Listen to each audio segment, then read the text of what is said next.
بسم اللہ الرحمن الرحیم۔ السلام علیکم ناظرین۔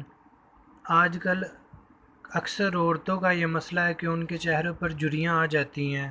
ناظرین، آج ہم آپ کو اس ویڈیو میں چہرے کی جھریاں کیسے ختم کی جائے گھریلو نسخے سے بتانے جا رہے ہیں۔ ناظرین، اس کے لیے آپ کو بیسن 1 چمچ، بالائی یا کریم 3 چمچ، گلیسرین 2 چمچ، شہد خالص 2 چمچ، ان تمام چیزوں کو آپ نے اچھی طرح مکس کر لینا ہے اور اچھی طرح پیسٹ بنا لینا ہے۔ پھر اس پیسٹ کو آپ اچھی طرح اپنے چہرے اور گردن پر لگائیں، 15 سے 20 منٹ تک لگا رہنے دیں۔ پھر اس کو تازہ پانی کے ساتھ دھو لیں۔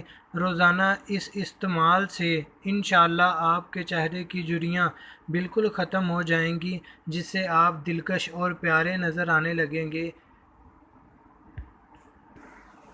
تو ناظرین، آپ کو اگر ہماری یہ ویڈیو اچھی لگے تو لائک اور شیئر ضرور کیجیے گا اور ہمارا چینل سبسکرائب کرنا نہ بھولیے گا۔